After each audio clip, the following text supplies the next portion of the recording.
Okay, that didn't work. Oh. Hello. Hello, workers and friends. Welcome back to Working Class Revolt.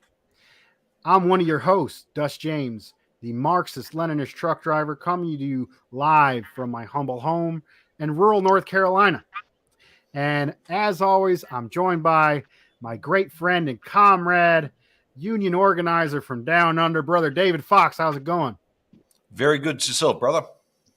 Right on, right on. So we have our third co-host, brother out there in the UK, Comrade William. How's it going?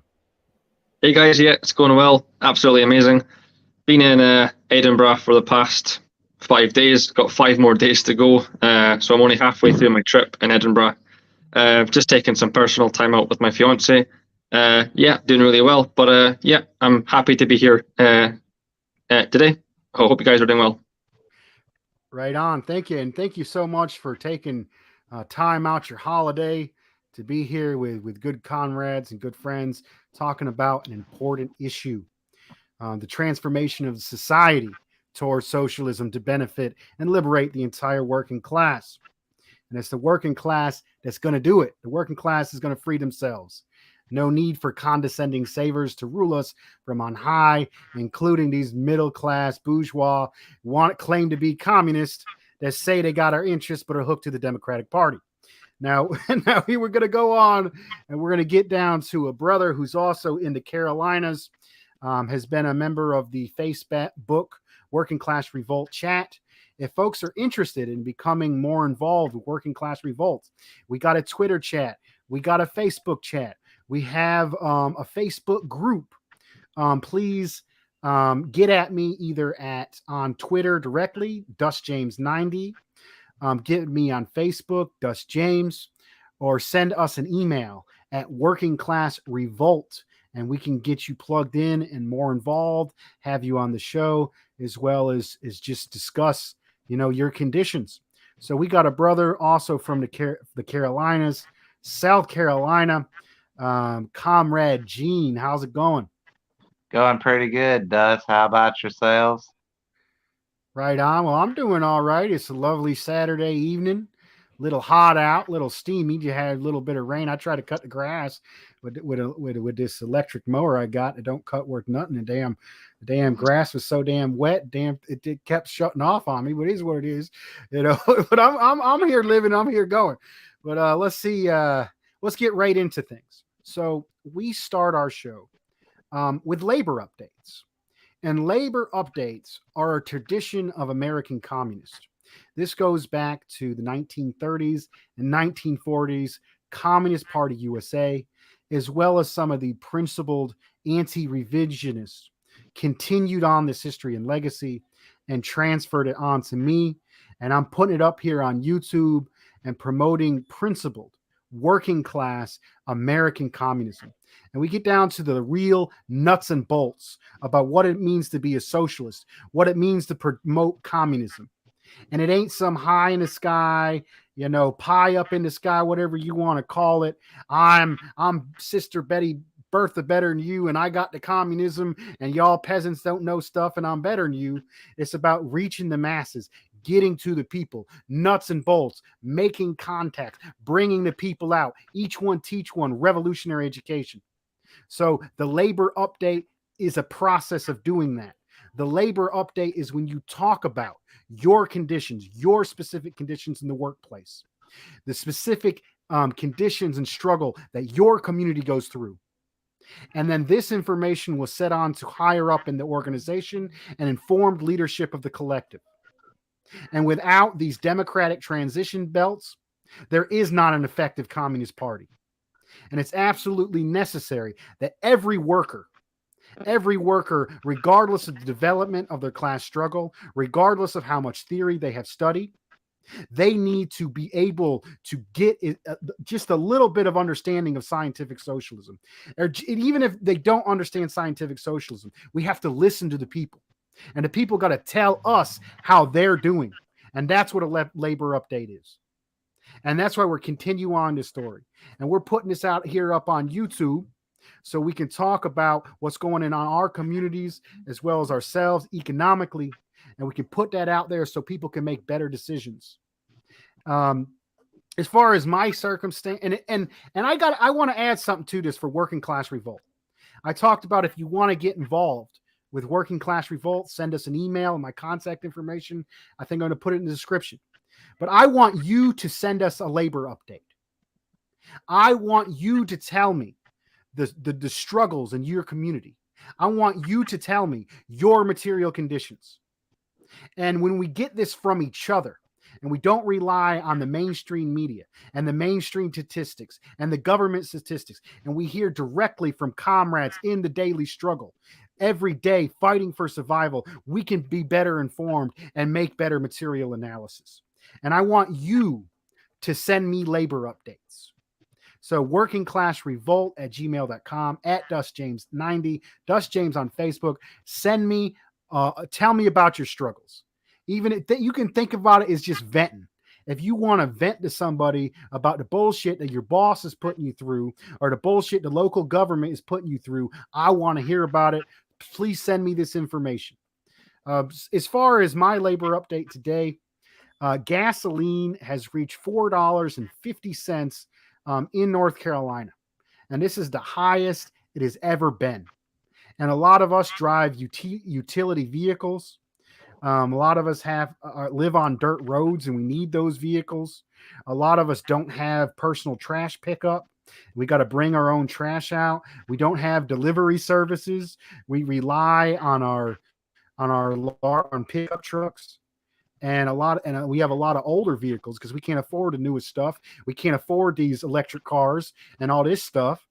So we drive pickup trucks in these rural areas, and we drive older pickup trucks. I drive a 2001 Silverado. That damn thing gets maybe 16 miles per gallon, 20 at best if I really tuned it all the way up. It needs to be. These gas prices are killing and sucking the life out of already unstable and underprivileged and under-resourced rural communities. And it's a direct result of the monopoly capitalists. The few banking and oil cartels own 80% of the world oil supply. Ain't got nothing to do with Russia that sells oil on the international market. In reality, these banking cartels and oil companies have declared war not only on Russia, are funding Nazis in the Ukraine to fight the Russians. They have declared war on you. They have declared war on rural America. They have declared war on the Black Belt South and Aslan. They are trying to extort as much resources and get as much back from us as they can. They already exploit our labor. And we need to do something about it and stand up and educate each other and reform a resistance and fight back against this system and against these few group of monopoly capitalists controlling the global and world economy. Let's see. Any response to my labor update before we go somewhere else? I know Gene Lamb, you're probably in a similar situation because you're down there just below me in South Carolina. Maybe you want to respond to that and go into your own labor update as well. Yeah, gas here's pretty expensive too, considering there aren't very many jobs around here that pay a decent livable wage. In addition to that, basic groceries and stuff are hard to find. Like, you'll go to a grocery store, and a lot of times what you're looking for, unless you catch it right at truck day, you're not going to find currently. I can't tell you how many times me or my grandma have went to buy just basic necessities and it not be there. Simply because people are panic buying. Right on, brother. And also it has a lot to do with the chaos of monopoly capitalism. Only a few we depend on maybe 5-10 companies for 98% of our food supplies, and these supply chains and is so monopolized the agribusiness and food business in this country that if one factory goes down, that stops those resources from going to so many others. And if one highway shuts down, that stops it. And then gas prices on top of that just really escalates this problem. Go ahead, Brother Gene.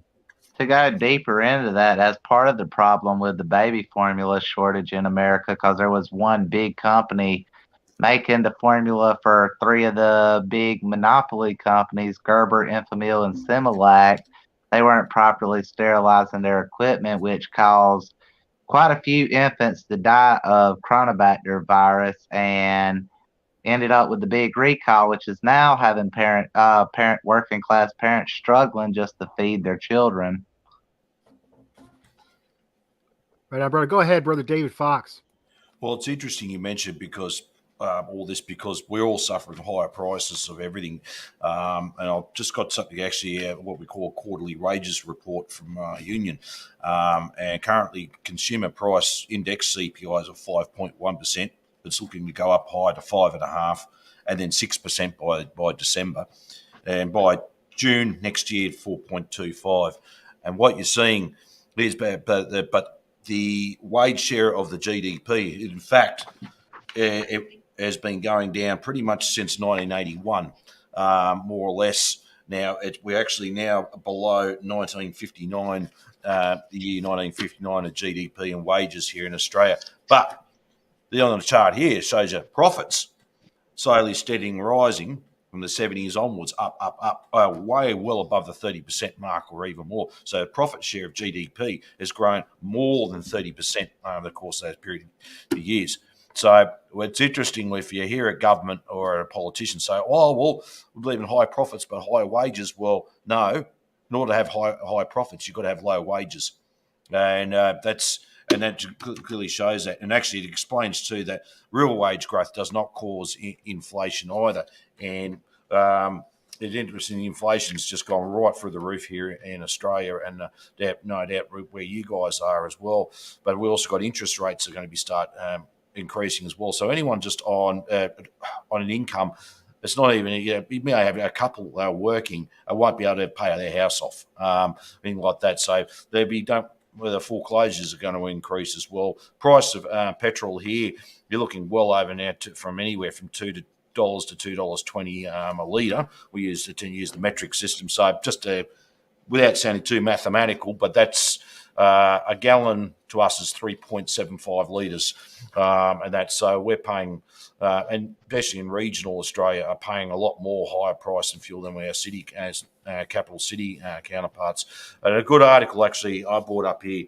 I copied this off the internet. The cause of inflation and the answer. It was written by an old communist. Actually, who passed away many years ago, by Ernie Thornton. I care was a legend. And I'm just going to read a couple of little bits and pieces out here. And it goes, the real reason. Sorry, I looked at the wrong one. Yeah, the real. Where was it?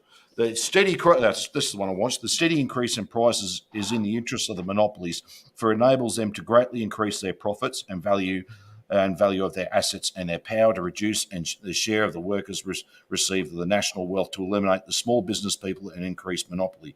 The price spiral is a deliberate offensive of the big monopolies against the standard of living of the majority of Australians. And yeah, that's right. And it goes, the real reason for the higher prices, which are so often taking place, is the deliberate policy for the rich monopolies who control the economic life of Australia and also control governments, who are taking advantage of the business boom to make their fortunes at the expense of the majority of Australians. So it clearly shows wages got nothing to do with our price hikes and anything. It's actually because they're deliberately making profit out of this. There's a shortage of supply of many items, not just fuel, but steel, but raw materials, everything to make things.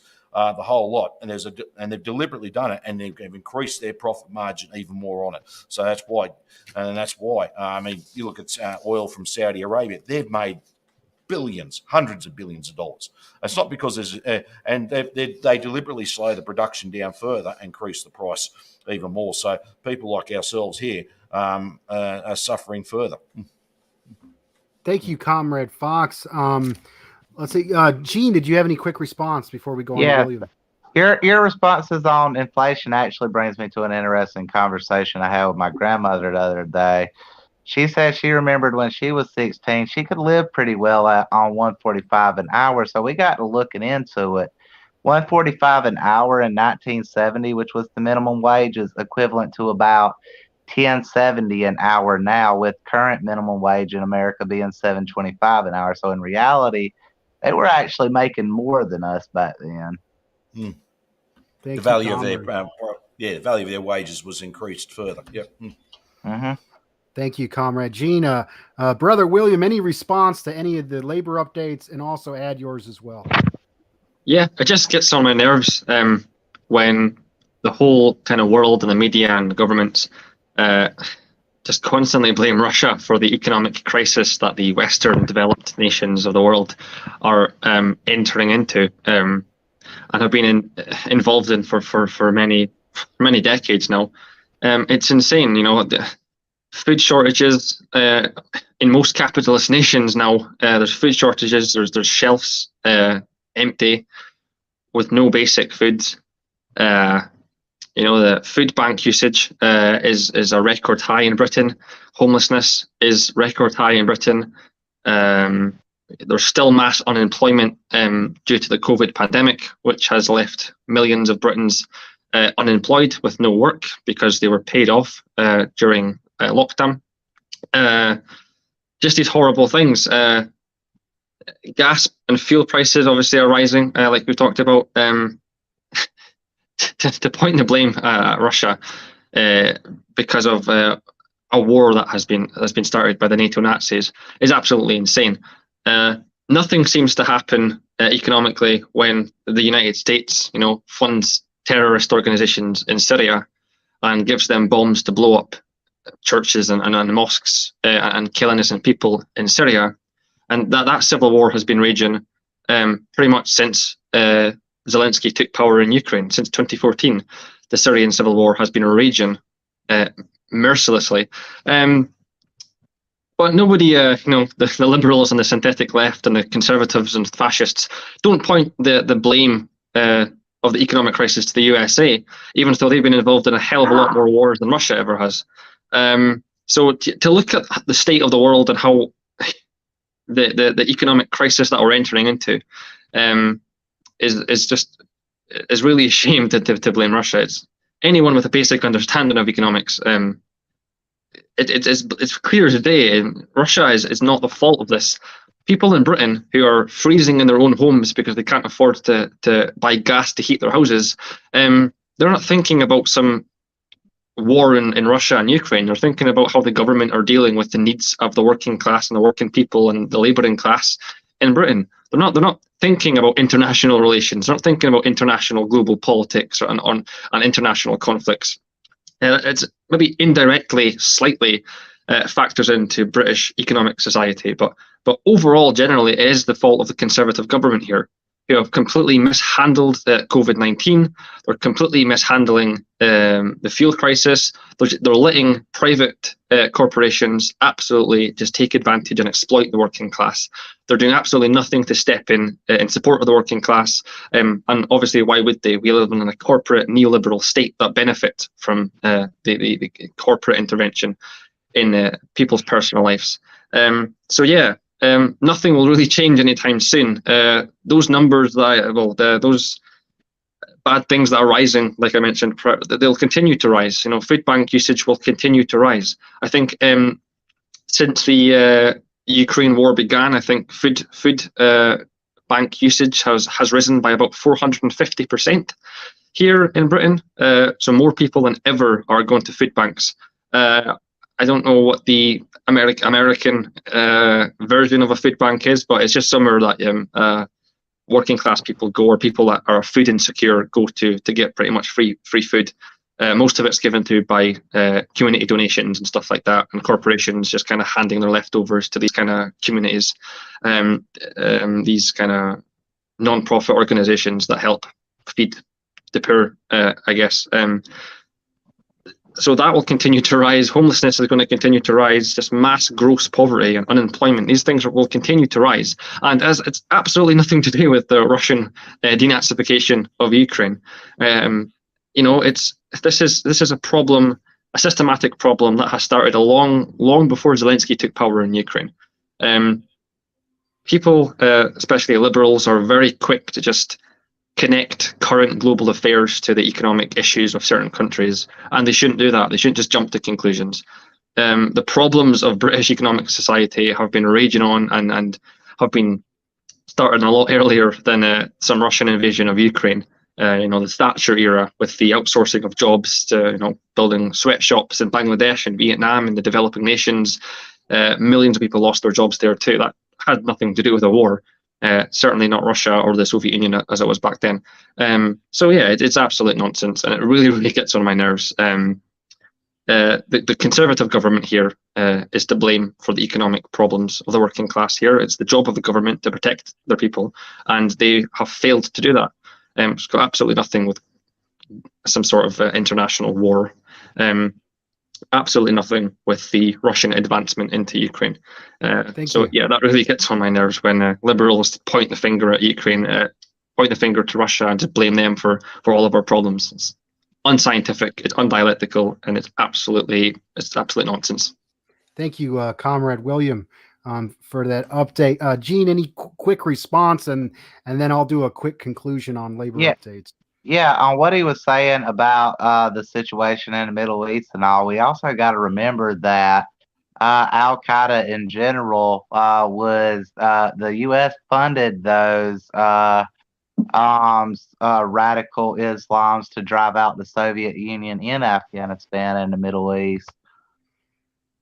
A lot of just like with the Ukrainian Nazis, that was the imperialism's own little Frankenstein. Yep, you're absolutely right. The US funded the Mujahideen to kick out the Soviets in Afghanistan after the Afghan government asked the Soviets to help them. Yeah. The United States, it ain't even our government. When people say it's America, it's the United States. It ain't the American people. And Iran out there saying death to America, and they be like, nah, we're not talking about. If you look at that video, the leader of Iran goes, we ain't talking about American people. We're talking about the American government and the American leadership. American imperialism. Exactly. Imperialism, the monopoly capitalist. And you got to look at, it's really easy to understand. All these academics, they got their cushy little academic job. All these journalists, they got their cushy journalist jobs, and they all just dogs. They all just the new bishops and the new pawns spreading lies about the system to keep us in line, so we don't understand how we're being fucked over. In reality, this monopoly capitalist class, a few people that you can put in a room, less than a few hundred people, maybe less than 100 people. People you can fit in a room, oil bankers, people that own Exxon, people that own Chase Manhattan Bank. These people, they control the U.S. government. The governments of Australia are junior imperialist countries. The government of Britain is a junior imperialist. There are some differences between some within the imperialist bloc.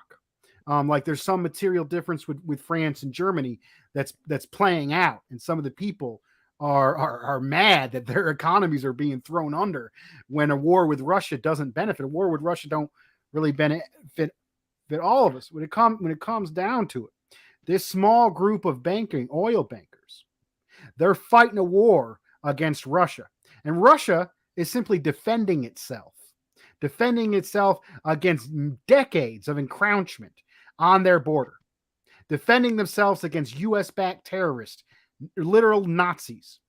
It's interesting that Gene brought up Al Qaeda and the like. Just more recently in Syria, straight up Islamic State are now being called moderate rebels. And Syria have been fighting against the Syrian people's government that has improved conditions. And the Russians have been fighting against the Islamic State and helping to defend the people's government of Syria against these terrorists. And it's not hard to understand. This is I'm a truck driver from North Carolina. I dropped out. I had a little bit of college and I dropped out. I ain't been in school 10 years, and I can understand this stuff easily. If you understand scientific socialism, If you really try to apply it to our situation, the global situation, you as a worker can do better than all of the academics and all the journalists.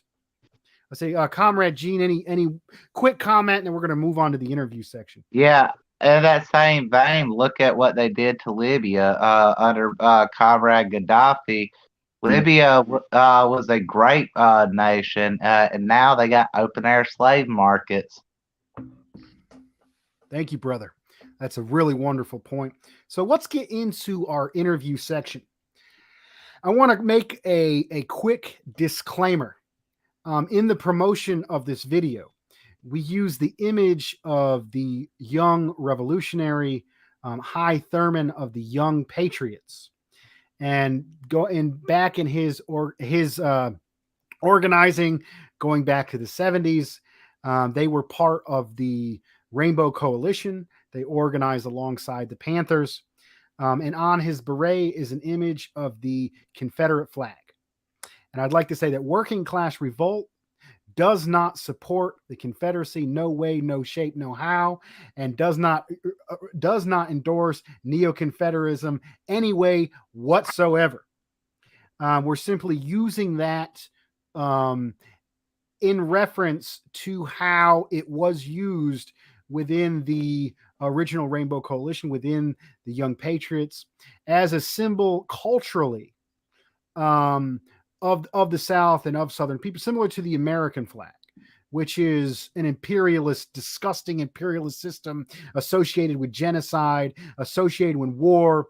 But when you talk with the American people, the American flag means apple pie and grandma's cooking. And I think there's been a similar thing with the Confederate flag. And that's why the Young Patriots were able to use it to reach out to refugees, economic refugees from the South, living in Chicago. Now, High Thurman has said that he does not believe in the current day and age that symbol could be used effectively in any organizing whatsoever. And we want to make it quite clear that is purely in the historical sense. And it goes along with some of the topics that we're going to talk about. So now we got that disclaimer out of the way. Comrade Gene, fellow Carolinian, if you want to respond to that, do you want to respond to that comment before we get into the interview? Yeah. Gene Lamb here. Originally from Miami, Florida, down off Tom Miami Trail, but I've lived most of my life pretty much here up in the foothills of South Carolina in Lawrence County. Originally grew up very Republican, as could be imagined for this side of the country, but over time, I did go on a foreign grant to the University of Edinburgh, where I studied philosophy. I gained a bachelor's in philosophy there, and that's where I was introduced to socialism. Started out as a Trotskyist, but over time I learned more and drifted more toward the principles of Marx, Lenin, Mao, Min, Castro, etc. Right on, quick and to the point, brother. That's what I'm talking about. I think I saw an interesting movie recently about an organizer in the South, and the reason, and he became a civil rights leader, but he had a thick Southern accent, and he was kind of like not truly accepted in the kind of civil rights movement back in the 60s and the 70s, didn't know the right terminology or what have you. But the reason why he got into progressive politics is because his father actually went to the Soviet Union and had some university education for free from the Soviet Union, and from there, where he learned, Paul Robeson once said that he felt like a full man, for the first time in the Soviet Union, and there was masses of black folks from the South and everywhere from the United States that received free university and other stuff in the Soviet Union. The Soviet Union's been published pictures of Emmett Till exposing, the crimes in the South. And, I think this really gets into the conversation. You don't think about somebody like Brother Gene here or myself, you know, truck driver in North Carolina. You don't immediately think, oh, this is a Southern white dude. You don't automatically think, oh, that's a communist. When you think about a communist, you think about some kind of, like white anarchist with pink or blue hair that lives in the city. They got the trust fund money that's already up in some money and just does like activism in their spare time because they care about all the poor folks. In reality, there is a deep history of working class communists and working class people who resisted the system, stood up for themselves. We got, I think there's a story. There's tons of stories we can tell. There's stories of the Communist Party organizing members down in Gastonia near Charlotte, where they'd look at the way the black and the white folks was working together to fight against the bosses. And former Klan members would rip up their Klan cards to say, I ain't about that. I was part of reinforcing national oppression of my black brothers and sisters. And I no longer about it because I understand together we can fight against this system.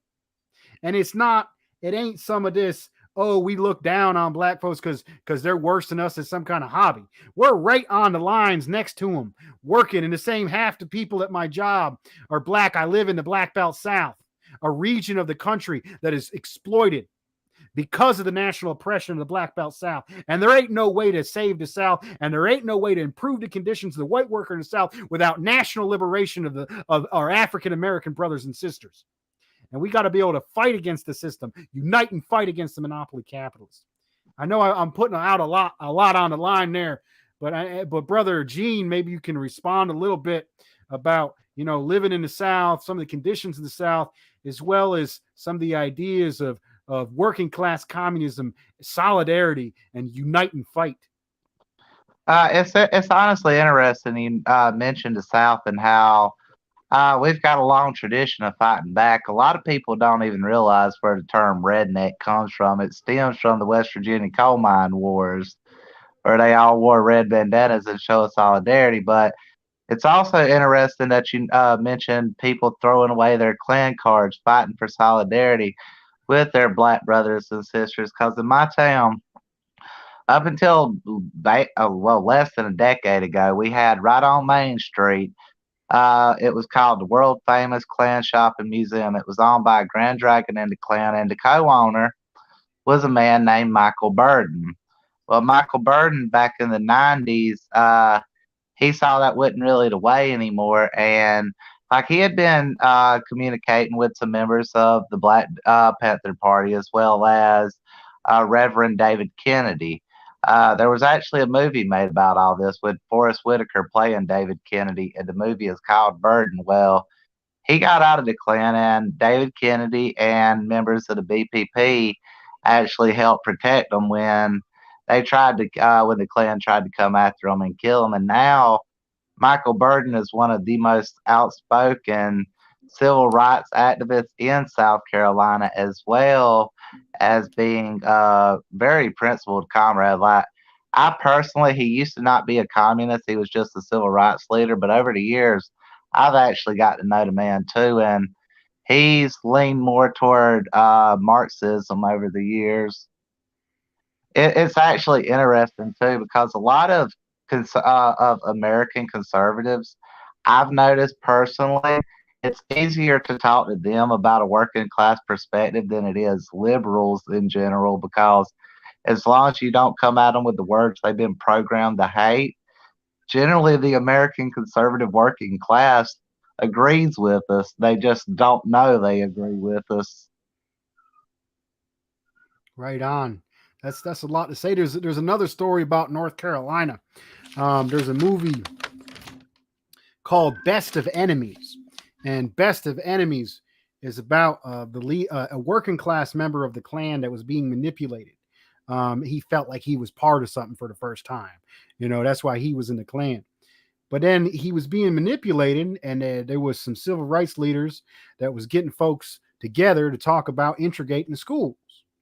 And they had civil rights leaders, and they had the leader of the Klan show up, and they were going to talk it out and talk about how they might integrate the schools.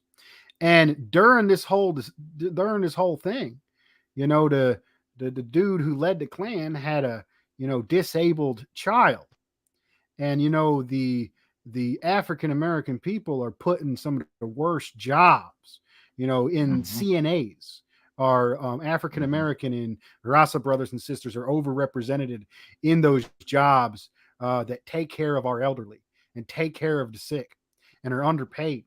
And the lady, one of the civil rights leaders, her connections to get better treatment for their disabled son. And this had a, kind of a heart-wrenching, and just working with the lady, and where this dude tore up his Klan card at the meeting, and then pushed for integration of the Durham school system. And up until recently, till they tried to get around it, Durham school systems have had some of the most integrated school systems in the country. Because of this man who was able to throw away his racism and embrace solidarity, and actually became a union leader.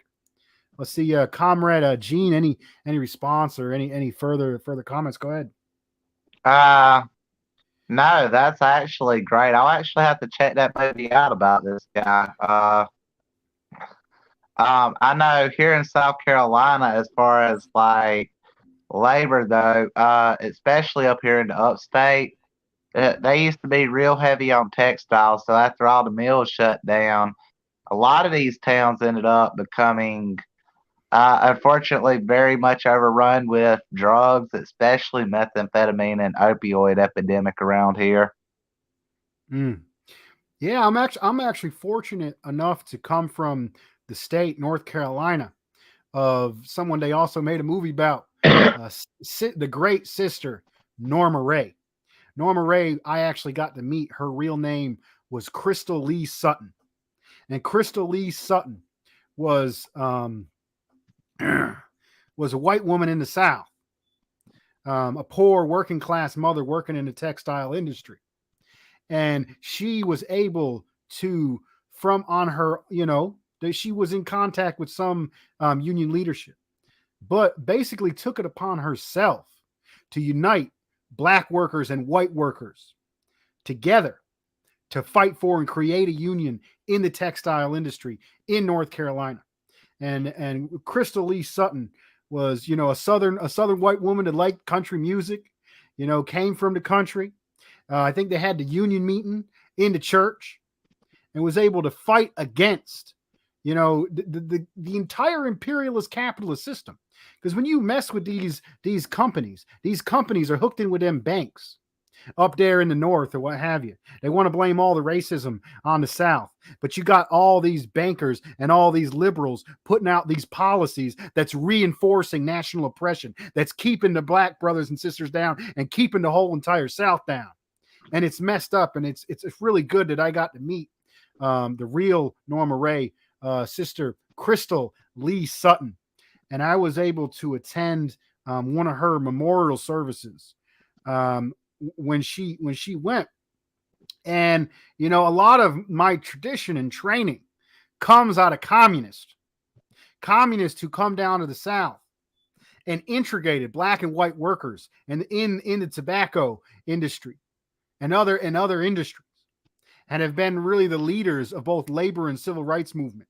Before the more liberal civil rights movement, the Congress of civil rights really was communist led, and this whole history of communist led civil rights movement, of slave rebellions, of labor organizing, militant labor organizing for, of, and by the people.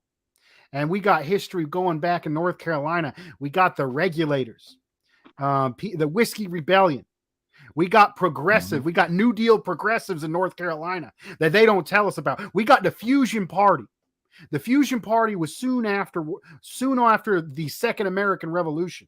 The Second American Revolution was the Civil War. when a coalition of workers from the North, farmers from the North, freed slaves and abolitionists, united with the Northern capitalists, formed a coalition and put down, violently and necessarily put down, the old slave-owning aristocracy that was holding back the South and holding back the whole country.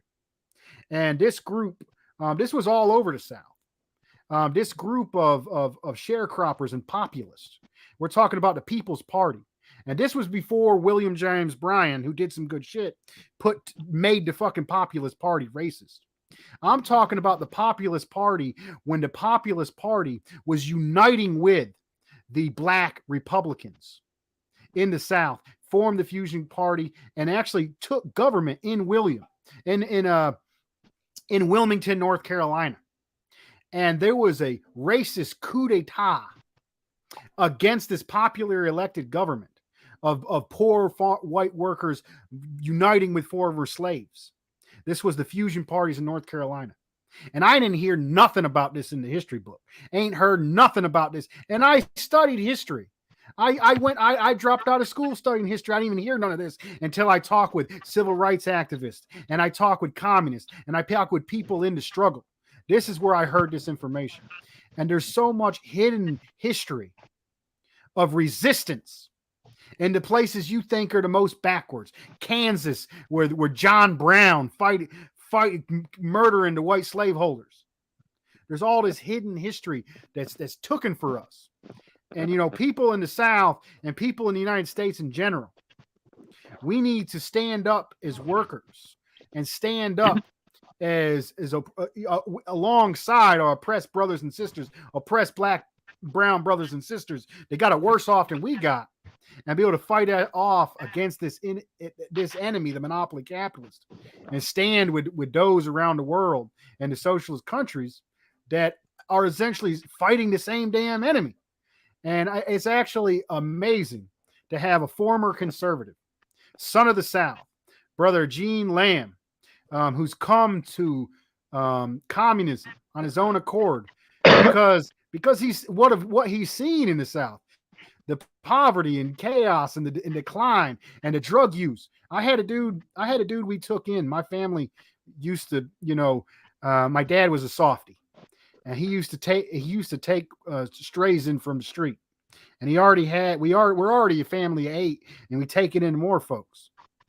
And one of the folks we took in was this young man from South Carolina, and he got into trouble one time.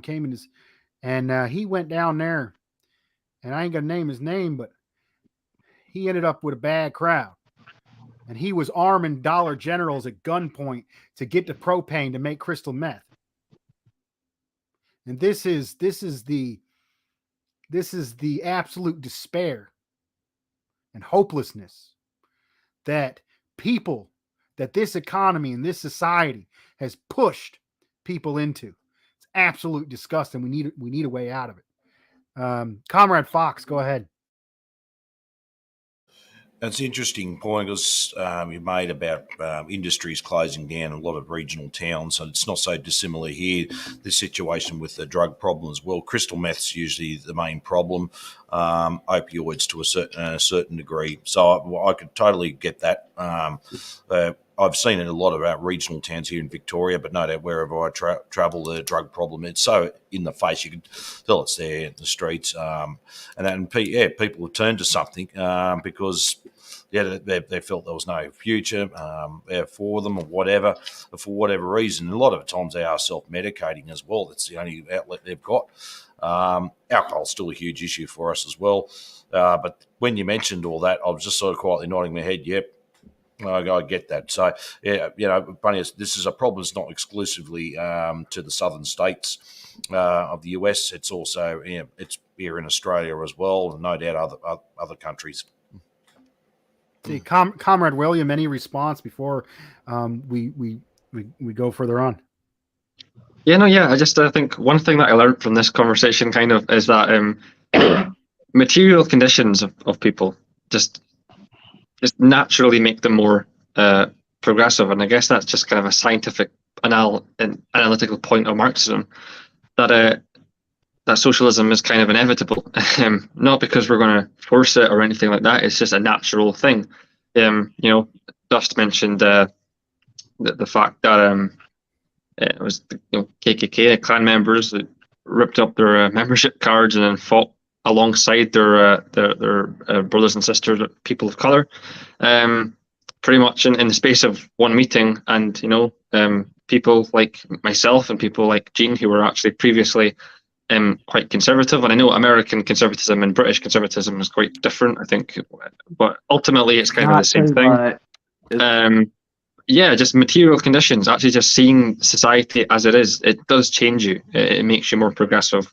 Personally speaking, I was brought up quite conservative too. I was kind of brought up to be a Christian conservative, but it didn't work for me. I couldn't accept. I just couldn't really accept it, to be honest. The truth and the true material conditions of society was so blatant. It was so obvious where I grew up. It's just it naturally led me to progressive politics. And like Gene, I kind of started out being a Trotskyite, and I wanted, the international revolution. I wanted a permanent revolution and stuff like that. But I just gradually shifted around, read the basic works of Lenin and Stalin and Mao, etc., etc. And I eventually landed with Marxism, Leninism. But what I've learned from this conversation is that it doesn't really matter who you are. You do gradually get progressive. But if you're actually willing to open your eyes, if you're willing to actually swallow that hard pill that life sucks. For the vast majority of human beings on the planet, life is horrible and it's full of suffering. That isn't a religious teaching, really. That's just based in natural fact of how capitalism runs and how feudalism runs and how the ancient slave society is run. It's all part of dialectical materialism. It isn't really a religious teaching. The life is suffering. It's just a kind of a basic reality. And socialists and progressive people are trying to change that. And that's just a natural part of society if you just open your eyes and see it for what it actually is. You'll have very racist, conservative kind of Christians who maybe one used to be members of the Klan and are now, full on fighting for integration and racial equality, fighting for against racist injustices.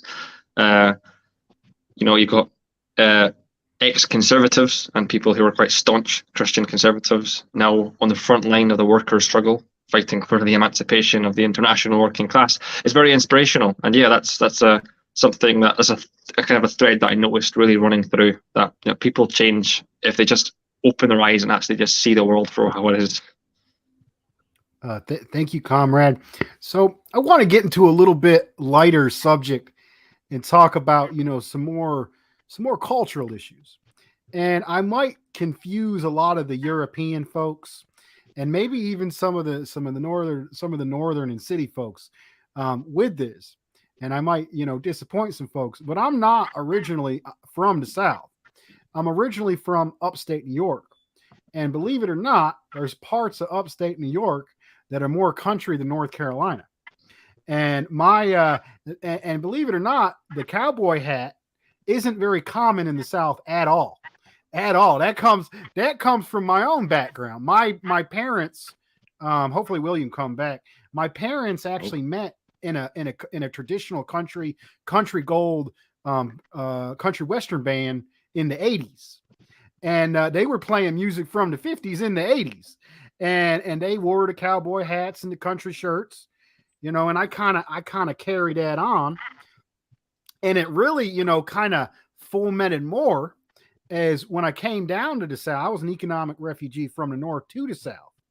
It's kind of interesting because a lot of folks in the South associate folks from the North as rich.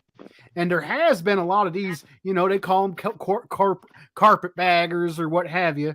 A lot of more rich Northern folks that come down here and buy up the good real estate and gentrify all the good cities and buy all the good houses on top of the mountains and shit. So they associate that kind of almost like a class consciousness against the goddamn Yankees. And I came down here as a poor Yankee with a northern accent. So I was all kinds of lost and all kinds of messed up. And I ended up getting along a lot better with the Mexican folks. And given my love of country music and stuff like that, I fit along just well. Them folks dress just like we did, just like we did. And I've been around the whole country. I've seen Appalachia. I've seen the Midwest. I've seen a lot of different parts, all the different barbecue and stuff about this. I got my own story, and a lot of folks like to, an interesting story is that one of my favorite country singers who has some reactionary tendencies, but also some very positive progressive tendencies. Simultaneously is the elder David Allan Coe, and David Allan Coe. A lot of them associate him from being from Texas, and a lot of his childhood was from Texas. But believe it or not, he originally came from Ohio, and he got this whole song called "Ohio Boy." So there's this interesting dynamic of this kind of blending of different white rural cultures from various different regions.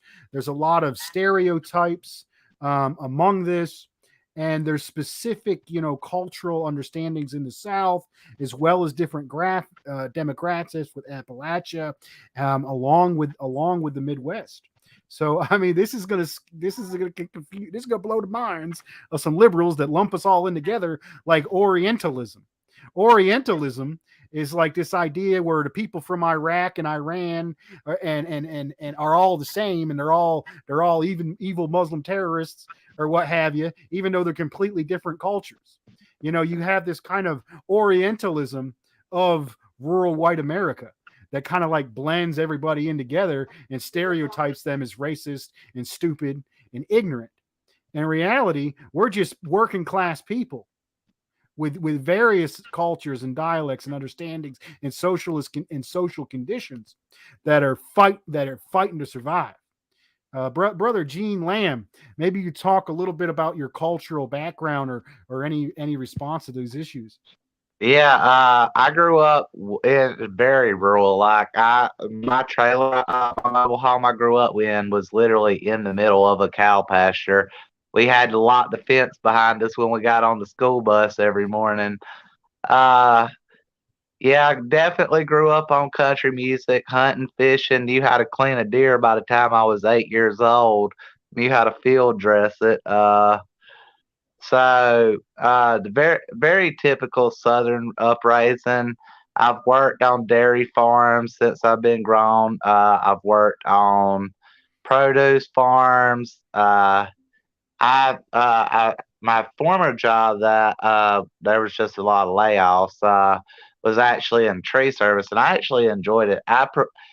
Growing up in the country myself, I cannot stand to be contained in a building. I have to have an outdoor job, or I start getting very claustrophobic. But it's also interesting how, like you brought up the country music and the way people lump all Southern working class in together, because back in the early 30s and 40s, if you'll remember, country music was really about the working class, and that's when the counterculture movements came in and it started promoting individualism. Like country then and country now are two different monsters entirely. Ain't that the truth? Ain't that true? I'm a big fan. My parents played country gold. I'm obsessed with traditional country and country gold.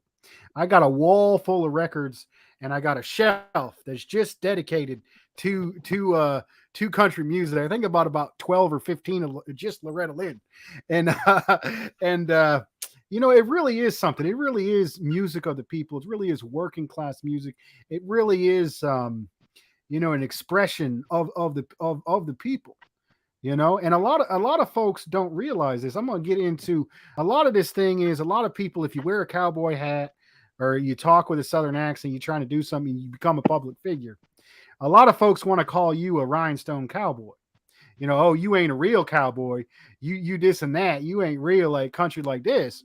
In reality, country music, none of them folks was real cowboys. I mean, there's been some real ranchers and what have you, but that was a very slim portion of the population compared to the entire country music audience. if you look at when, the beginnings of country in 1930s and 40s, but it was more regional. It didn't really get big until the 60s and 70s. And it got big in the 60s and 70s when rural people were forced out of the countryside into the cities to work in, when we still had industry in this country, and they missed the rural life, and they missed that life. So then people with factory money, they ain't got they ain't just making eggs and milking the cows, and also you got the monopolization of agriculture, which also pushed people out simultaneously. You got people that got city money now that can buy records, and they're buying records of country music. So I mean, there's a lot of distortions around, around some of these issues and these ideas. Somebody over here mentioned David Allan Coe. And I think this year he also has a song about chaining women to walls. He also has an outright racist song calling people the N-word and all kinds of horrible stuff. He spent the first 15 years of his adult life in prison.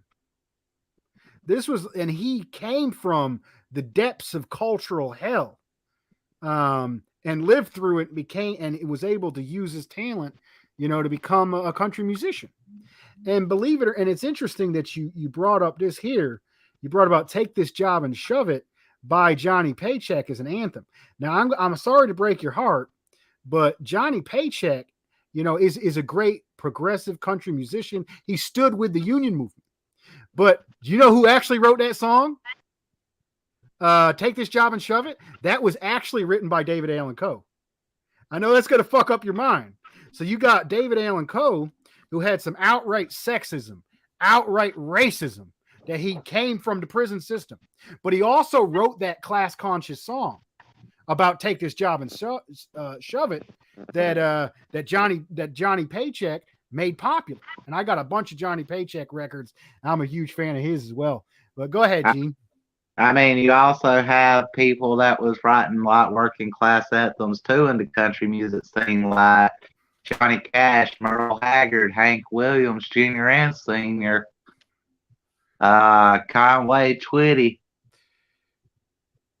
Right on, brother. Right on. Even Loretta Lynn sung about being a coal miner's daughter. All right, go ahead, brother David Fox. Well, it's interesting because, country music is quite big here in Australia as well. It has its own distinct form here. There's the big country music festival in Tamworth in New South Wales once a year. That's massive. There's also many country players have received ARIA awards a lot. But what's interesting is also the cultural roots of country music being established in the working class, because what I found a lot in the working class were predominantly made up of a lot of Irish and Scottish, and they used to sing a lot of Irish and Scottish ballads and folk music. And I love the folk music, especially when it's people right into it. It really plays. But you can hear the origins of it all going back to that when they brought all that music over together, and also some English folk music as well, some real basic. But the folk music back, say, for example, in the 1800s, were all the immigrants from the UK and Europe and everything else, and it was just combined it all together. And yeah, it was all driven from predominantly working class people. And I also too, I listen to a lot of Australian, some Australian ballads. The one is Waltzing Matilda, which was actually originally a Scottish ballad. When Banjo Patterson co-wrote, I think it was with Mary McPherson. I think that was the name. Arthur, but that was a song stemming from the Great Shearers' Strike of the early 1890s. And actually, it was Waltzing Matilda about the Jolly Swagman. It was actually about a union organiser.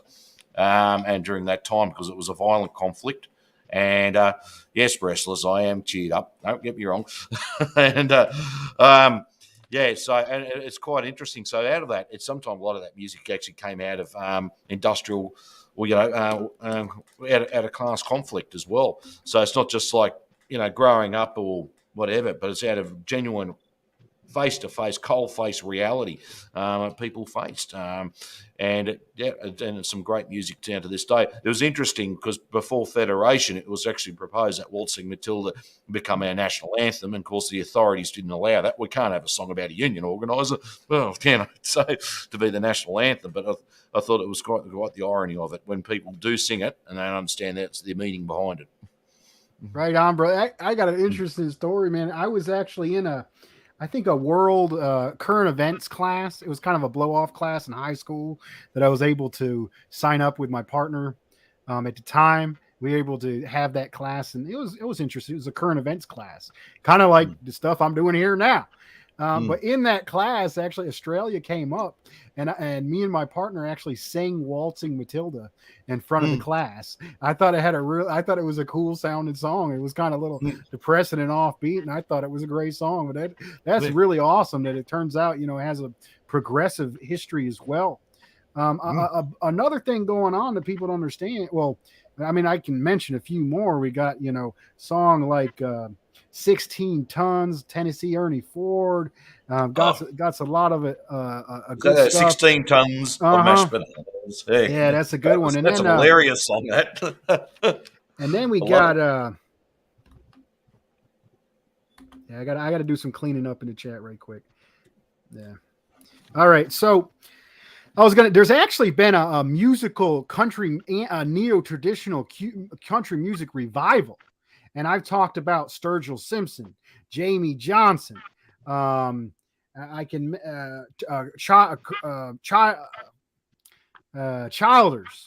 Tyler Childers. There's actually there's been a whole neo-traditional and outlaw country revival against this horrible corporate, stuff that's been putting out there. Let's see, Comrade William, any response to some of these ideas? No, I think it's interesting what David said about the folk music, the Irish and Scottish folk music having some influence on the kind of the Australian musical scene. Makes sense. We have a lot of folk music, and it traces back to the Celtic times when the people of Ireland and Scotland kind of had their own thing going on. Back in the Celtic times, where we spoke Gaelic and we lived up in the Highlands and stuff like that, where we had our own traditional kind of regional instruments and stuff like that.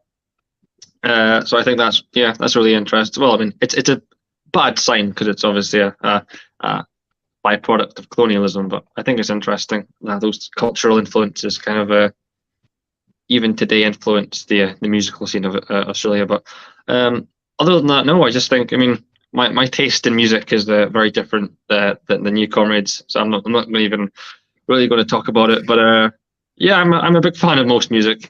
Country music's good, especially with the rural comrades. It's a really good way to kind of politicize people. It can be used to kind of get people into more progressive ways of thinking, or the other way around. It can make people quite reactionary. But that's just the power of music. It's very influential in popular society, and music is a very, very important function in kind of influencing the social psyche. It's really interesting how music can be used like that. So yeah, I think it's cool. Yeah, just music is important, and I think that a lot of anti-imperialists and socialists should really bear that in mind, and not underestimate the power that music can have. Yeah, it can really be influential. Thank you, Comrade. Actually, there was Hy Thurman, the person we got on the image of the show for today, the dude who led the Young Patriots and allied with the Black Panthers, was actually envisioning a town, a housing unit or neighborhood, that was going to be assisted living for the people, and they was going to call it Hank William Village. That's an interesting story from that interview. I got a lot of work on this. If people want to go back and look up my Anti-Imperialist America, I got a show called Revolutionary Hillbillies. I got a show called Merle Haggard, America, the Good, Bad, and the Ugly. that kind of gets into both the negative and positive aspects of country music and how we use it to analyze the society, to move things further. We accidentally skipped the news portion. We did the labor updates, and then we did the interview. We skipped the news portion. So we still have some news to go over, and we still have some our workshop to do. We might cut the workshop, but I want to get into an issue that's a little bit more complicated, and it talks about the South in general. I think a good cultural tradition into this is, I got a bone here to pick with Gene, and that is that I believe that North Carolina vinegar-based pulled pork barbecue is better than anything they got down there in South Carolina. Now I have been down there and I tried the honey gold mustard sauce. Is absolutely delicious on pulled pork and brisket, but there's something about that Carolina barbecue that just hits right. Let's get your response to this. Yeah, I definitely am a fan of the Carolina Gold myself. South Carolina barbecue all the way. Yeah, I like that gold. What about that hash and rice? That hash and rice is, yes. Now let's get into the harder concept of it. And that is, where did this, Southern cooking come from? And the answer is, just like the current economic and social state that we got, right to worker state and all of it, it came out of the legacy of slavery. It came out of the fact of African American brothers and sisters in chains who had to have the worst ingredients to be able to feed the people, and their culinary genius that really was the leading force in development of Southern cooking, as well as rock music and a bunch of other stuff. And this legacy of slavery and the oppression of black neighbors and coworkers has really defined the culture.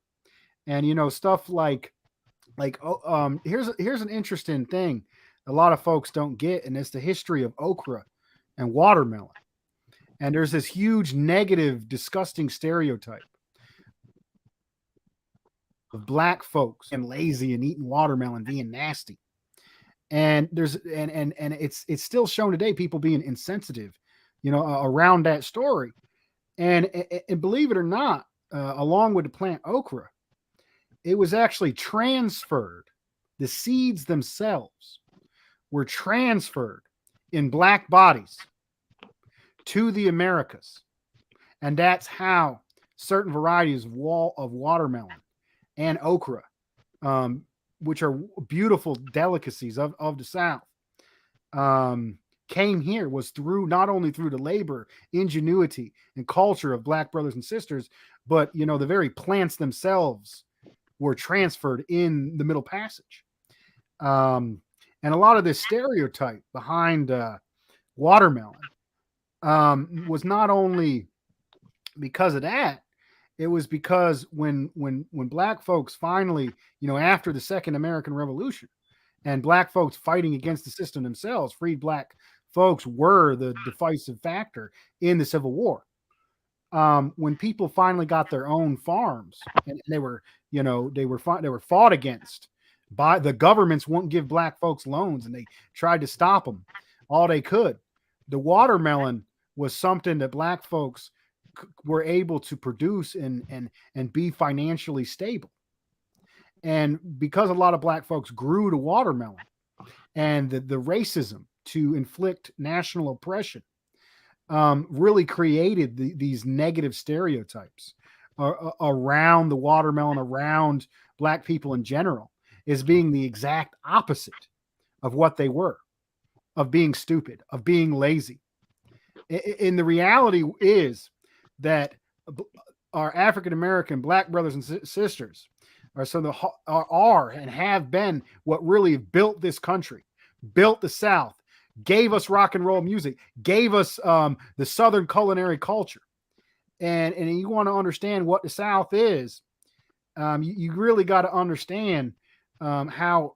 And the reason why the South is still oppressed, I believe the South has been and continues to be overexploited because of the national oppression of African American people, or new Africans, however you want to call them, depending on your political perspective. Because they're kept down, that's the reason why all workers in the South are kept down, and all the entire economy of the South and not developed. Comrade Gene, I know I'm putting a lot out there. Maybe you can talk about a little bit of Southern culture and the national oppression of Afro Americans, new African brothers and sisters. You see a lot of it. You've probably seen it yourself being in North Carolina, particularly down here in the South. A lot of it does stem from generations of systemic racism. That's honestly the vast majority of it. Like, I've seen it personally myself. An old manager of mine, who was African American, he was, even though he had technically a higher position when I was working at McDonald's years ago, he was making less than a white guy who'd been working there less time. And I mean, you see it other places too, like I going into like gas stations around here. A lot of times, particularly in areas that are more oppressed due to old mills shutting down and all, a black man can walk in and he's going to be watched the whole time, even if he goes straight to the counter with his purchase. Uh, there's a lot of work, particularly in the South, that people need to work on in that aspect. Due to the ingrained racism from generations, it's not impossible work, I don't think. Like I said, there was even that instance with Michael Burden, who was formerly Klan. It's just work that's going to take time and patience to get through to these elements. Some of them we may not be able to reach, but unless we're trying, we're really not pushing forth that class consciousness. Thank you. Comrade Fox, go ahead.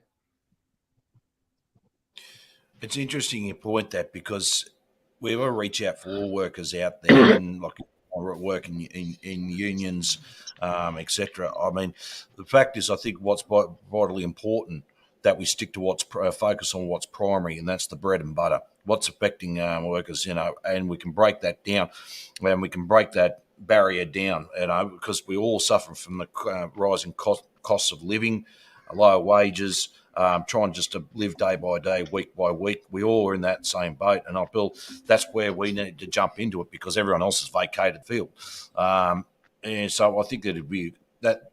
I think that is probably one of the better strategies moving forward with it as well, because it's interesting.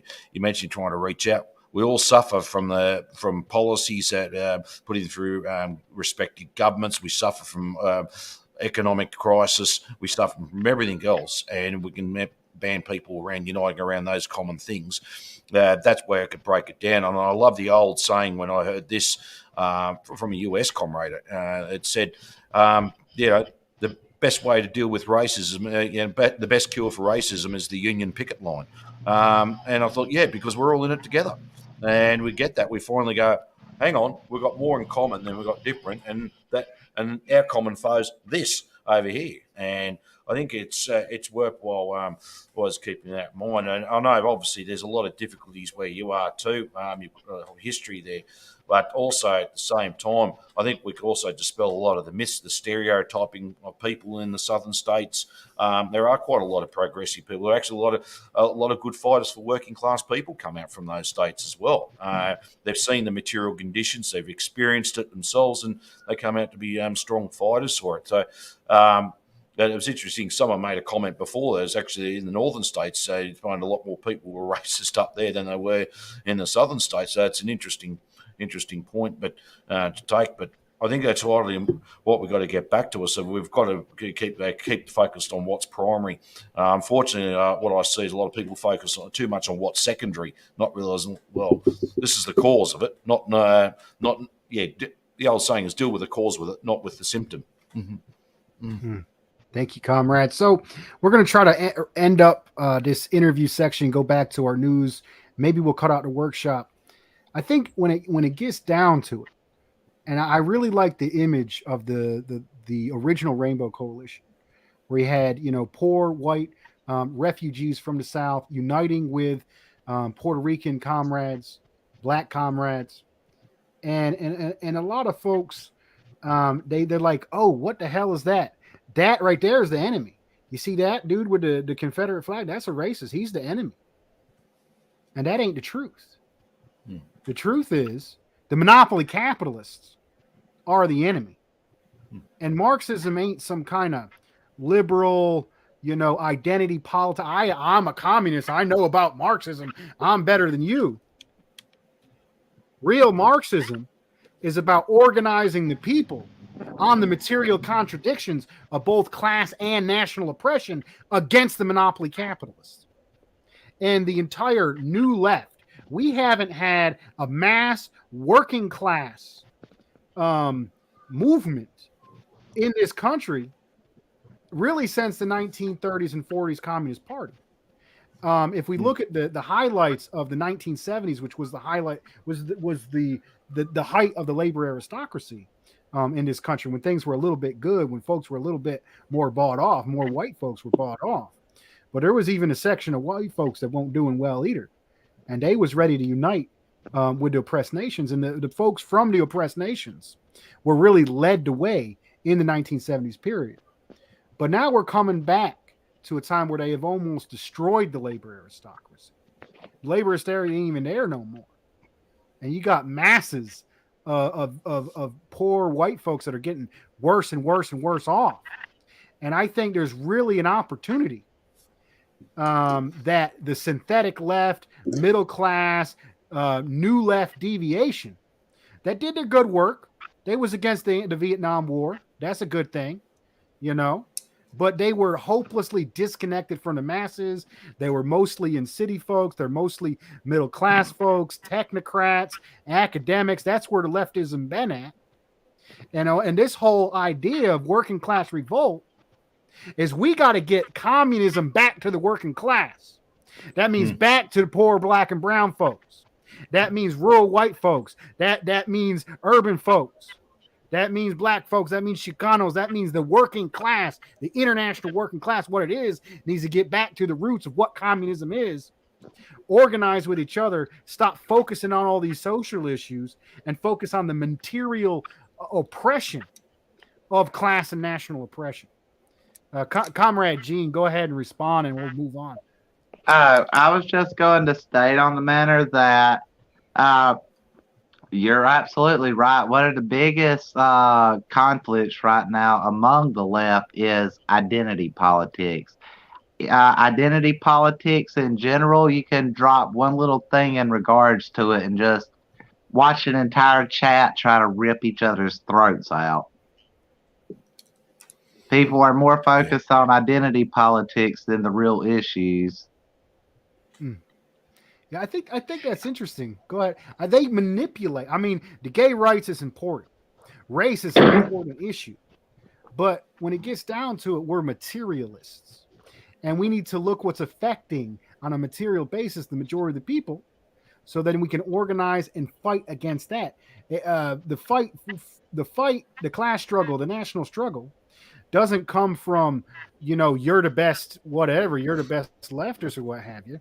It comes from mobilizing the people to fight against the system, and then teaching the people to empower themselves. It ain't what you identify is what the working class and the oppressed nations. Now, a lot of people in our circles, I ain't gonna name who, wrongly associate black nationalism and Chicano nationalism as an identity politic. And they're wrong about this. The systems of national oppression are a material reality, along with gender oppression of the others. So what they do is, the capitalists in these universities, they pick the cultural and social aspects out of it, and then they use it to rebrand the enemy itself, imperialism, and then get the working class to fight amongst each other. That's what this bourgeois identity politics instead of class and national struggle is about. Comrade Fox, go ahead. Well, actually, I think you're right. I mean, that's just the problem. We get so caught up in these internet dramas, everything else, and we could lose focus on what we're trying to do, and that's why I like avoiding the internet drama as much as possible. I don't like getting involved in it, and it's done deliberately as well. I think some people out there to stir, and I've always said just be careful what you put up there at times. But yeah, and all responding as well, because I'll tell you what, the imperialists, the monopoly capitalists, are certainly having a big laugh at everything. While we got you all wound up on this stuff, we're totally safe, and we've got to get back focused that they're the main enemy. In fact, that's the system of monopoly capitalism, imperialism. It's creating all this mess in the first place.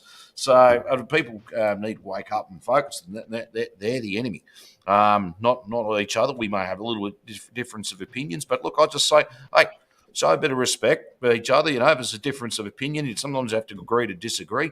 If you've got an issue with someone, look, deal with it offline. Just pick up the phone if you got it, or go to a Facebook, a quick message. Can I talk to you sometime? Get it off there. That's what we do, because it gets too much distracted and everything else. I like to talk, I like to focus on class struggle and changing our society from a capitalist imperialist one to a socialist one. That's where I want to focus on and go and keep area there, not get caught up in all these pedantics all the time. So, and it's real pedantic stuff at times. And so, yeah, that's what I get. But also, I like to make a comment, because what Gene mentioned earlier on, you came across to communism or socialism, and that, because I also find there's a lot of so-called communists out there. It's interesting that have no real understanding of Marxist philosophy at all. They've either had a snippet of it, or they totally distort it to try and we're talking about the other things that they're focused on what's secondary, and they make up some excuse why they're doing it and everything else, and they clearly don't understanding. And it was interesting under Stalin's work of dialectical and historical materialism. He actually there's a part in there. He made it very clear why we actually are on the side of the oppressed and the working class. Oppressed nations, and that because they're the force that's coming into being, not the force that's going out of being. And I think we've got to focus on that again. So that's why and actually, Dusty hit it nail right on the head with that, and Gene as well. See, Comrade William, any final comments on this part of the discussion? I wholeheartedly agree with what you said there. For too long, communism has been attracting the wrong kind of people. It hasn't been attracting actual workers. It hasn't been attracting members of the labouring classes. Americans or kind of American comrades that tend to support Caleb Maupin and stuff call them the synthetic left. The party that I'm a member of, the CPG-BML, the Communist Party of Great Britain, Marxist-Leninist, we tend to call them the decadent left.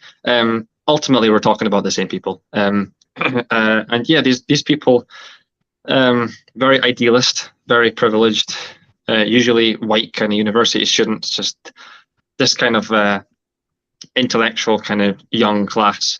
They think they know it all about scientific socialism and dialectical and historical materialism, and they really don't. And they're just completely distorting Marxist philosophy, completely distorting and undermining the actual work that communists are trying to do in liberating the working class, genuinely liberating them, not just saying random slogans that might be attractive, or going to an occasional protest or join an occasional strike just to show your virtue signal.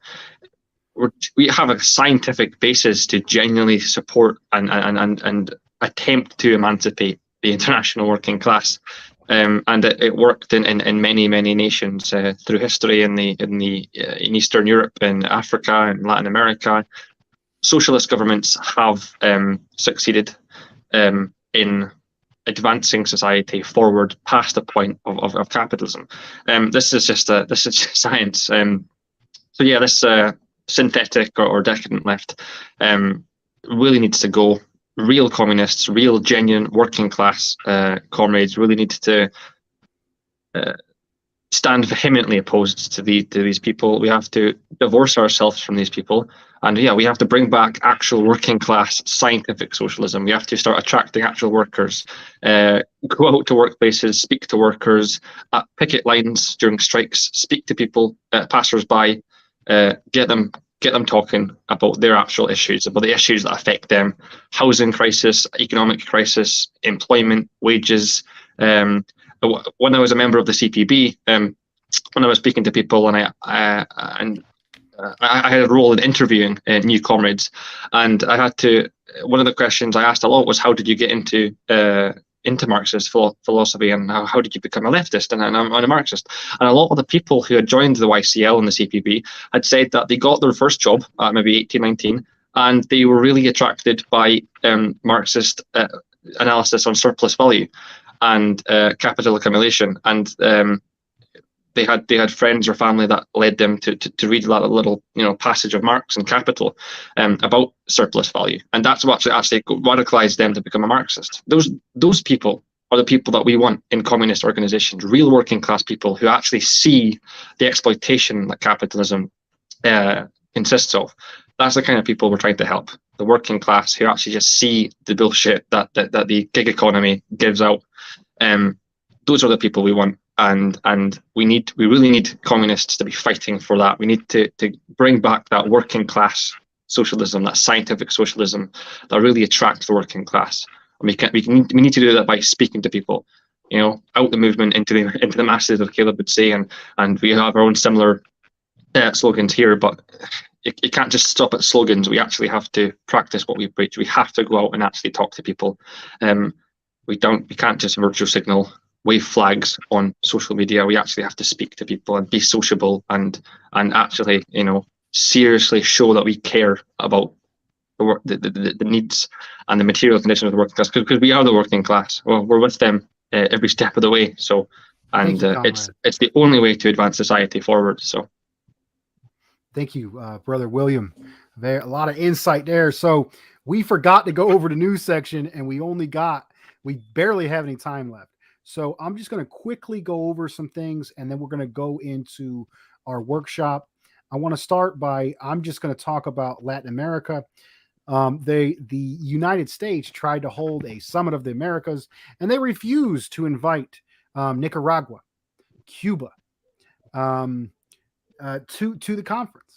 And President AMLO, Andres Lopez Manuel Obrador de Mexico, said that the genocide, that he's refusing to go, and that the blockade, the economic blockade of Cuba, is a genocide.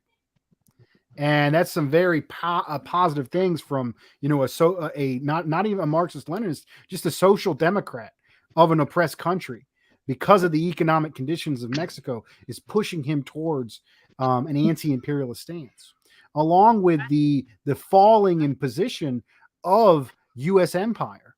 With the rise in inflation, they don't have as much buying power after this huge, massive corporate bailout.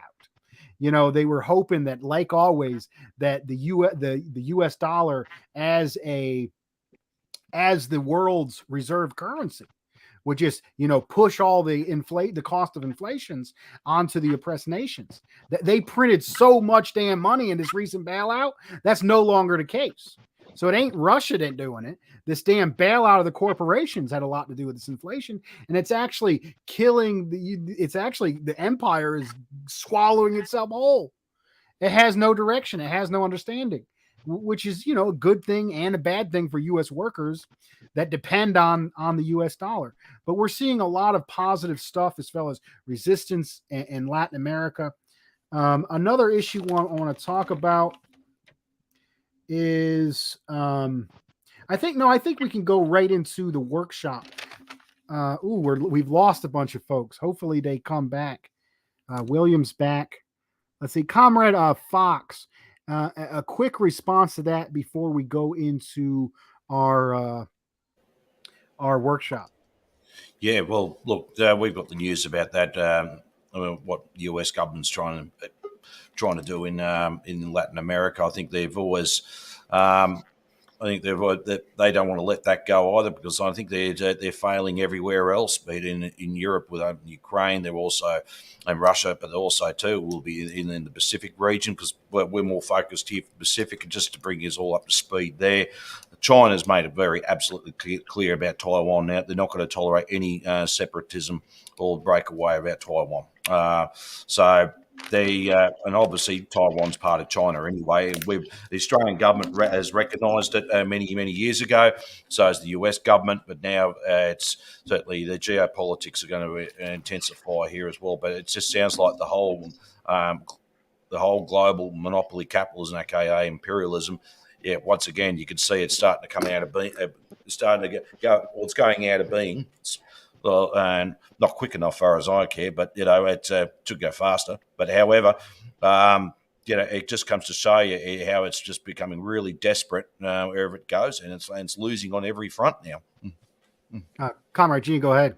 It's also pretty convenient with the timing of the Taiwan situation and the situation in Ukraine. Yeah. The release of Top Gun Maverick, American war propaganda. Right on, brother. I did counter recruitment in high school. I took it upon myself.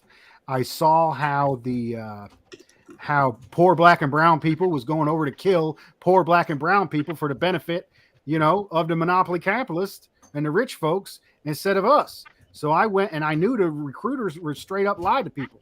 They'll tell you ain't going to conflict. They'll tell you, oh, it ain't much. Oh, you're going to get this, you're going to get that. And they completely straight up lie to folks.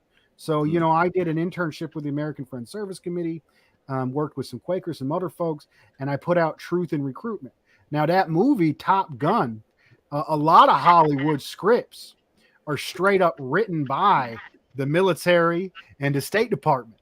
And they allow these big Hollywood movie sets to use tanks and to use planes and to use military bases, if it fits their interests. And in the Top Gun movie back in the 80s, they actually had recruiters show up to the theaters. And the same thing happened now. There was military recruiters in the theater. I mean, it's the Hollywood, the academic establishment, these are all our enemy. All these main parts about this culture are being manipulated for the benefit of our enemy. We need our own working class roots, cultures, and political organizations. Let's see. I know we're going to get into that was good that you brought up that point. I know you wanted to bring that in. So let's get into our workshop. We're going to bring up, we're running a little low on time.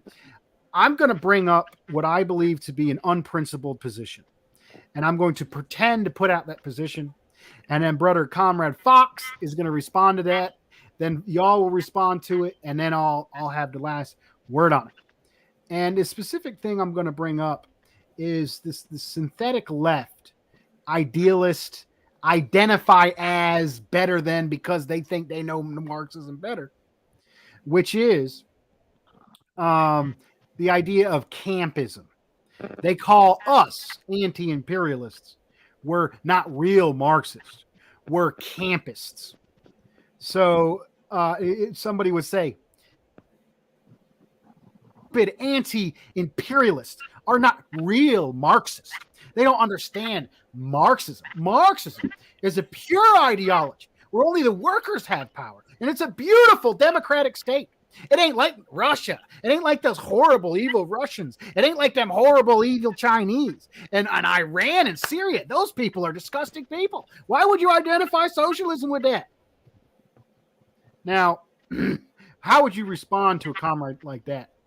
To a so-called Marxist like that, Comrade Fox? Well, one, despite I would love to have a steam-driven mechanical slapping machine that goes toot toot. One arm comes out, the other one goes slap slap slap. The fact is, at the end of the day, you don't know full well for starters. I'm going to respond to that. Like someone come out with me like that. Well, they obviously haven't read a word of Marx at all, and Engels, Lenin, and so on and so on. So they clearly don't have a world understanding of what's really happening as well. I mean, scientific socialism is not a dogma. It's not a debating society. It's a science. It's a guide to action. And obviously, we do need to get to a higher economic mode of production. That is socialism, or say an advanced mode of economic production, not which is socialism. That what if they I put that out there, then they clearly, as I said, they don't understand what imperialism is, which is the highest stage of capitalism. It's going out of being. They clearly don't understand the material conditions that is affecting everyone's daily lives about them. And everyone too, I also will say to this, you look at something like the Communist Party of China with over 90 million members in it. It is humanly impossible to get everyone to agree on every conceivable tiny little issue out there. That they always have an ongoing debate about things, but that's why we do dialogue, proper dialogue in a mature and presentable fashion, to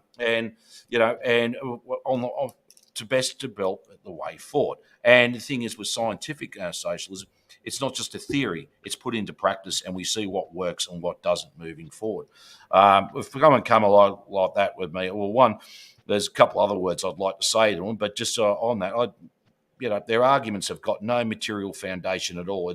It's like building a castle on sand; it'll just fall straight over with their things. And I'll also ask them, well, then what is their alternative? What is their alternative on the way forward? And I bet you they don't. They'll just want to get more of a heated argument. I always offer them, okay, you think that's wrong? What's your alternative? Come on, and bring it forward to them. And obviously, they don't have one.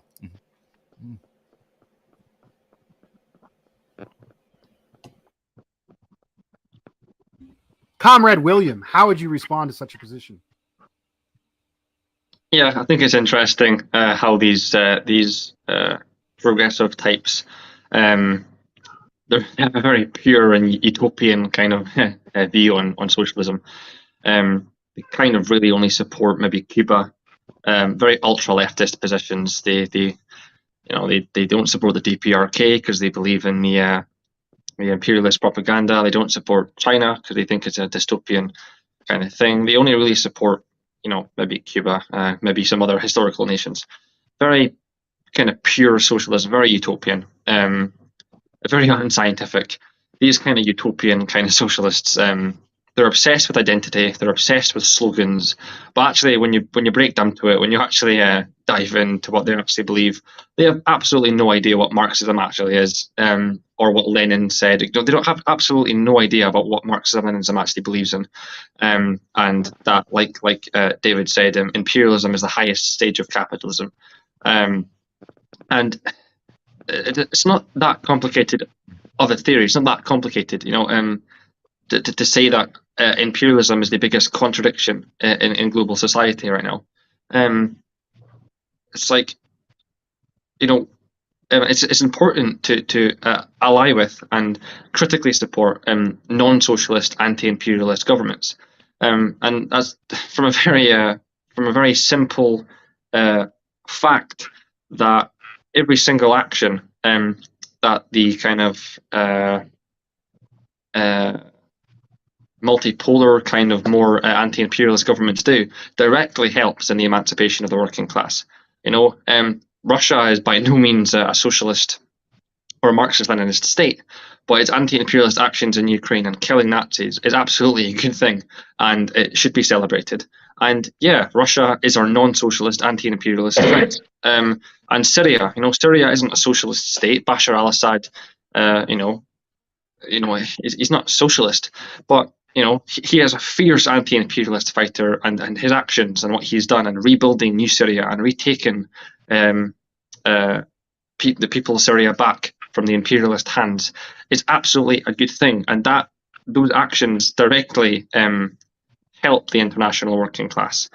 Every single advancement that anti-imperialist states make is one push forward for the whole of mankind, because it weakens imperialism.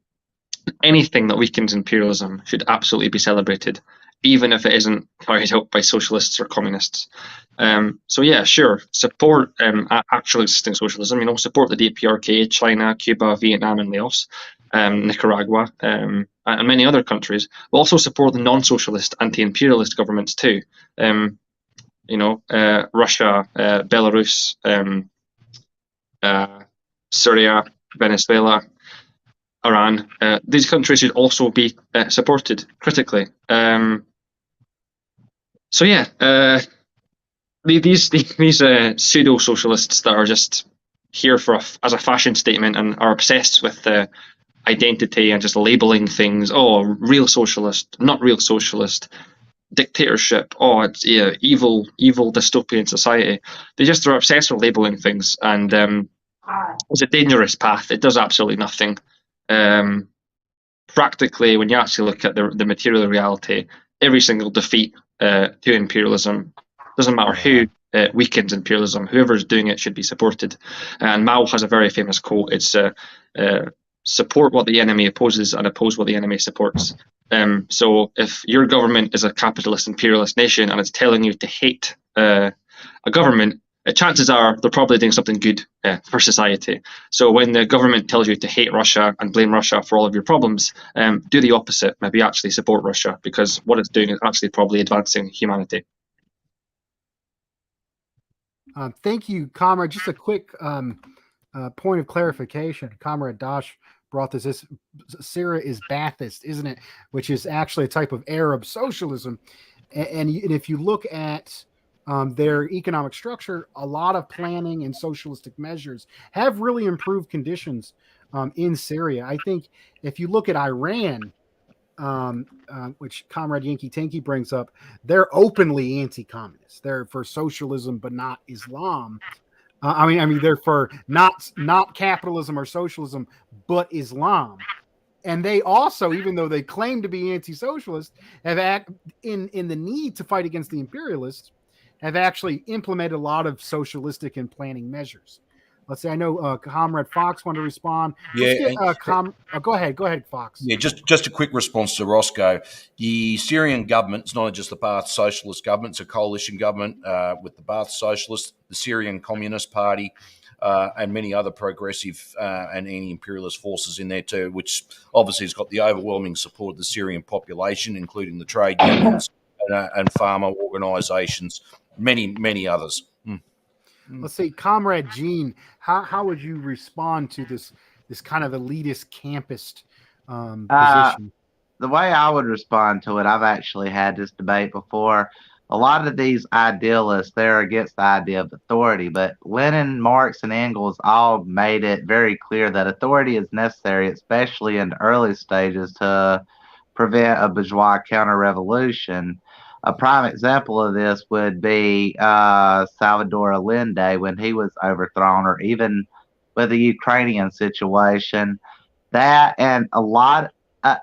That's one thing I do try to get them to understand is authoritarianism is very necessary. It's not necessarily a bad thing. And then to compound this, a lot of people talk down about patriotic socialism, but one of the things I've tried pointing out to people in regards to this is Lenin, Sankara, a lot of prominent socialists in past and present have stressed the importance of patriotism. Patriotism in this sense isn't, like I've tried to explain to them, isn't necessarily love for the bourgeois elements controlling the country. It's a love for the country and the people themselves. That for us to truly unite together and come together in revolution against the true enemies, we have to be bonded together by that sense of love for country and people. Thank you, Comrade. We're getting near the end of the show. We're going a little bit over time. I think I'm going to do a concluding remark and then have Gene take us out and call it a day. So if I got to respond to it, I mean, maybe I can quickly respond to some of the idea of patriotic socialism that Comrade Gene has brought up, which is very positive in anti-imperialist country. The Iranians are very patriotic. All these people are very, even, if you look at Castro, he supported American patriotism to an extent. He supported the use of the U.S. flag in his own country. Like there was a group of Americans that went to Cuba, and all of the revolutionaries were sitting under their country's flag, and the American revolutionaries didn't want to sit up underneath the U.S. flag because they considered it imperialist. Castro was like, "That's what represents to your country till you change it." That was what Castro's thing. And I think what's really confusing to a lot of folks is patriotic socialism has, it had some issues with the Browderism became somewhat reactionary in the Cold War when the Communist Party was in a weak position. But patriotic socialism was a part of 1930s and 40s and mass working class. There was a very principled position of patriotic socialism that simply used the positive resistance elements in U.S. history that I talked about. White and black workers coming together, fighting against the former slave owning aristocracy that owned the factories to help with them positions. John Brown, Harriet Tubman, the slave revolts, the labor movement, what have you. We're building on that history to fight against the monopoly capitalists and build a new. That has always been a part of American comedy. I think what's really bothering folks, there's certain people that call themselves patriotic socialists that are actually tapping into legit reactionaryism. They act childish. They come off childish. They don't respect people of the oppressed nations fully. And those folks within the patriotic socialist camp are giving us a bad name. And I do not associate myself with reactionaryism, with toxic behavior. A working class revolt associates itself with the legitimate patriotic socialist tradition of the Communist Party and of the anti-imperialist countries against the anti-imperialists. We don't play that childish, heel of bread tube, heel of the synthetic left that just want to create just be the other side of a cultural war. We need to get to the people. We need to get to the masses. It's going to take various types of outreach, and it's going to take revolutionary, each one teach one, build up a network and build power to be able to truly fight against monopoly capitalists. Now we're talking about this campism. I think when you talk about this idea that they're the real socialists because they understand socialism and Leninism so well, and they're better than everybody else because they understand socialism, they're completely missing the complete idea of what scientific socialism is. And scientific socialism is historical progress. It's history being moved forward because of material contradictions.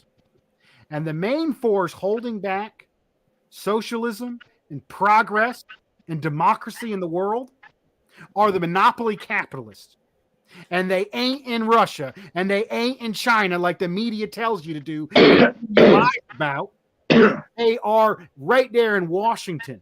They are in London, and they are in those banks, and they're holding down workers here.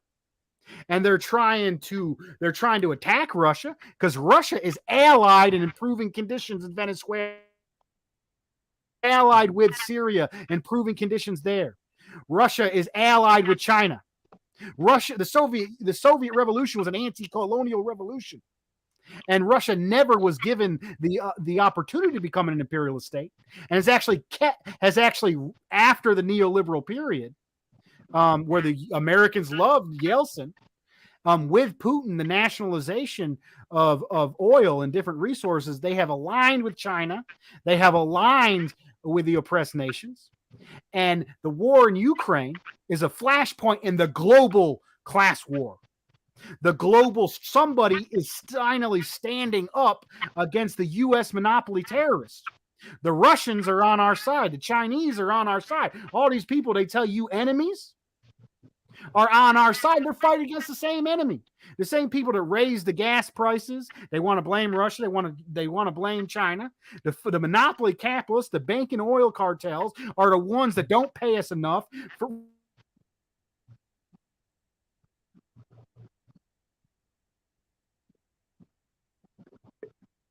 Did he freeze?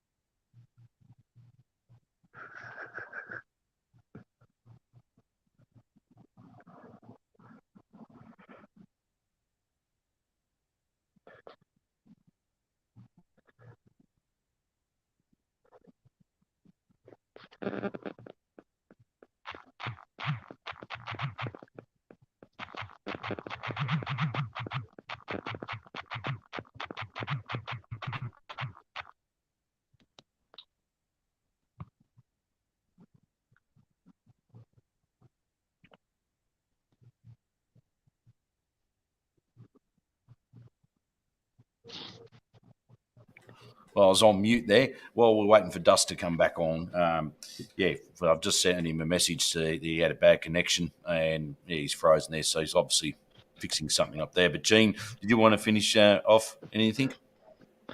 No, Dust pretty much raised all the points that I had to speak on. I just thought it was funny to position it frozen in. He was full rant mode. Yeah. Yeah, he's right at the end of the show and he just got stole. So, anyway, but look, that happens at times. Also, I don't know. I think we've got pretty much everything covered now because it is now past 11 o'clock here in Australia, and someone just sent a private chat. Just have a quick look. Oops. That was probably me letting Dust know he had froze. All right. Well, what we'll do, look, we're going to thank everyone tonight. We'll soon end this broadcast. I'll just say it might as well because I know it was very late in the night for William. I think it was nearly come to the early hours of the morning there. So we can't go. But look, I would thank everyone for viewing tonight. There's been some good comments as well. And look, please like these our YouTube channels and spread them far and wide, and also with the notifications as well. We ask you. Oh, oops! No, I kicked him off by accident. Sorry. He's back. Yeah. So, I like to ask is hit the notifications. I don't know why some people haven't been notified for our alerts or anything with these videos. It could be anything to do with YouTube. Which Google owns. Could be anything like that. But look, like it. Please share it. Why just keep the notifications bell on? That's might be something a little bit out of our control. And Duster's back. We'll just sorry, I got off there in that speech. I was trying to end it. You know, the internet in the South is a horrible thing. So I just quick line. We got to end this. It's getting late. The monopoly capitalists are the main enemy against humanity. And anybody fighting against them, it don't matter. Whatever problems they got socially, whatever level of development they currently at, does not matter. Fighting against the monopoly capitalists, they are on our side. If they want to improve conditions, to improve their material conditions, they're going to come into conflict with the monopoly capitalists. They're going to fight against them, weaken them, and improve conditions all around the world. And that is the fight. The global class struggle against imperialism is the way forward. And the monopoly capitalists have declared war on the working class people of this country with their inflation and their high prices and their bad wages. They declared war on the oppressed nations. They declared war on our allies. And we need to make a united struggle of workers and oppressed peoples and allies against humanity's main enemy, monopoly capitalism. I'd like to have, we always have a tradition here to have our guest have the last word. Comrade Gene, tell us what you want our audience to leave with here today.